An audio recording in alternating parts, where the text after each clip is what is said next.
The stars were always there, watching, waiting, whispering of giants. But what if I told you that once, beneath those very stars, walked a creature with antlers wide as the wingspan of a glider? That in the frozen fields of ancient Europe, something majestic roamed the earth and vanished. Its name was Megaloceros giganteus, the Irish elk. But don't be fooled. It wasn't from Ireland, and it wasn't an elk. It was something else, something more. What do you imagine when you hear the word giant? A beast? A burden? A myth? Come closer.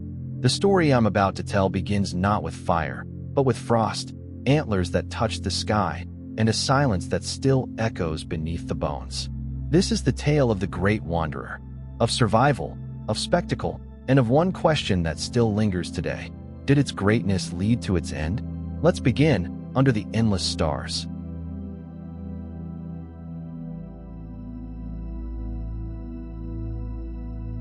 The Great Wanderer. Imagine it, the Ice Age wind howling through a frost-laced valley. The air stings your face. Snow clings to bare stone and low grass. And in the distance, something moves.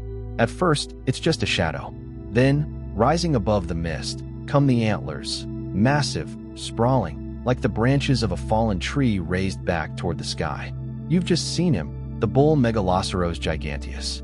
Standing nearly 7 feet tall at the shoulder and weighing up to 1,500 pounds, this giant carried a rack of antlers over 12 feet wide. That's wider than most compact cars. But to the Megaloceros, it was more than just weight, it was identity. He wasn't alone. A herd moves with him. Sleek females with more delicate frames, smaller antlers, or none at all. Calves trailing cautiously behind. But it's the males that draw the eye. Their antlers were statements of strength, of survival, of legacy. These great herds wandered across the steppes of what we now call Europe and Western Asia. From modern-day Ireland to Siberia, they migrated with the seasons, feeding on grasses, sedges, and low shrubs. Their massive size allowed them to travel far, cross frozen rivers, and fend off wolves. But size was both gift and curse. Moving through dense forests was difficult, nearly impossible. Their world had to be open, expansive, horizon-bound. Have you ever felt more yourself under a wide sky than under a roof? Could freedom, not protection, be what defined survival? The Megaloceros didn't hide. He stood tall. He carried his burden with grace. But each season brought change, and behind every wind-blown hill came a new challenge.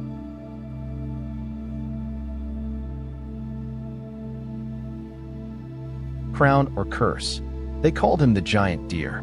But what made him truly legendary was the crown he wore, 12 feet wide, over 80 pounds of weight, a lattice of bone spreading from his skull like a frozen firework.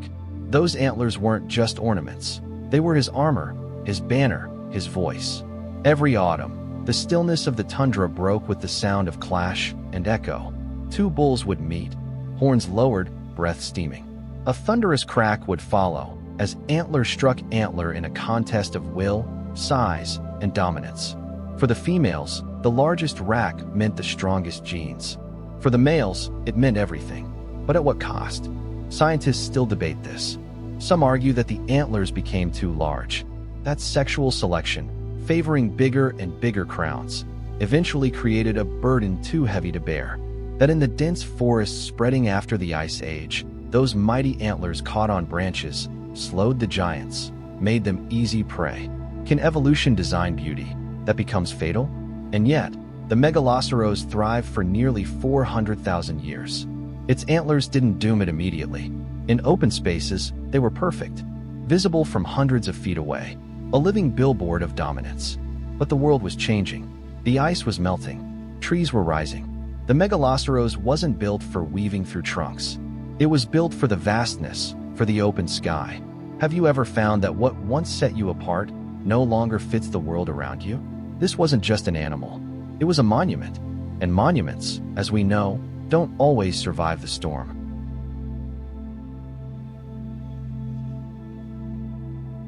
When we entered the story, the stars hadn't changed, but something else had.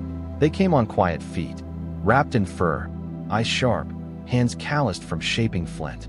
They were smaller, weaker, slower than the Megaloceros. But they carried something new, something dangerous. They carried memory. In the caves of Chauvet and Altamira, hands traced the outline of antlers across rock walls. Ochre, charcoal, breath. Humans painted what they feared and what they revered. The Megaloceros wasn't just meat. It was myth. Imagine a young hunter, crouched at the edge of a frozen glade. He's never seen a creature this large before. The silence is broken only by his heartbeat. Then, movement. A massive rack rises through the fog like a cathedral being pulled from the earth. Does he hesitate? He knows the tribe needs food, bone, hide. But in that moment, staring into the dark eyes of the great deer, does he feel something more? Something sacred?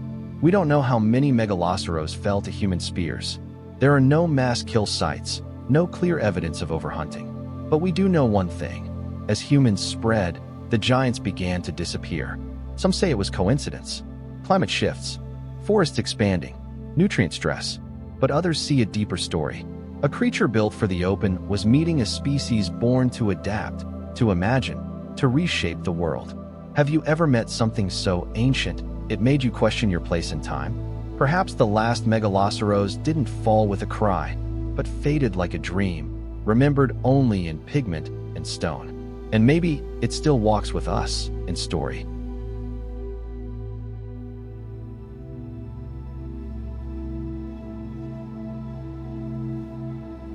Echoes beneath the ice. The body fell. The antlers settled. The snow came. Centuries passed. Then millennia. And still it waited. Somewhere beneath a peat bog in Ireland, beneath glacial soil in Siberia, the bones of Megaloceros lay hidden, preserved by cold, by chance, by silence, until we returned. In the 17th century, farmers digging ditches unearthed antlers wider than their wagons. At first, they thought they'd found remains of a mythical beast, a dragon, perhaps, or a forest god. Later, scientists gave it a name, Megaloceros giganteus, the giant horned one. Piece by piece, we reconstructed its shape. A skull here, a pelvis there. In museums across Europe, the antlers now stretch above glass floors and climate control, no longer cracking frost, but blinking under fluorescent lights. We see the grandeur, the scale, but something is missing. It's movement. No museum can replicate the sound of hooves across ice. No plaster cast can recreate the breath, the steam, the tilt of antlers under starlight. Still, we try. And in trying, we remember. Have you ever stood beneath a fossil so large it made you whisper? That's not science. That's reverence. To know Megaloceros is to know that greatness leaves echoes, that silence is not absence, that the past is never truly gone, it's only buried. And sometimes, when the ground thaws, it speaks again.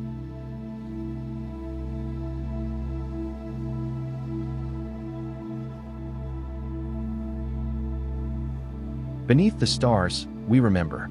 And now, the stars remain, unchanged, unworried, unwashed by the ones who once raised antlers toward them. Megaloceros giganteus is gone, but its absence is not empty. It echoes through valleys and riverbeds, through pigments on cave walls, through the bone-deep memory of our species. We remember the antlers, not just their weight, but what they meant. Power, beauty, vulnerability. We remember the stillness, the way it stood against the wind like a statue of the earth itself.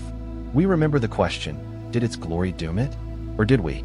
In a world rushing forward, full of noise and glass and flame, Megaloceros invites us to look up, to wonder, to slow down and ask, what do we carry that once made us strong, but now holds us back? Could we survive in silence? Could we lead with grace? Could we leave behind not destruction, but memory? Tonight, as you step outside, find a quiet place and look up. If you see stars, perhaps somewhere in your imagination, just for a moment, you'll see the antlers too. And if you do, don't speak. Just listen. Some stories aren't meant to end. They're meant to echo. What do you think makes something unforgettable? Let me know in the comments below. And if this journey moved you, don't forget to like, subscribe, and remember. Until next time, don't let the stars forget.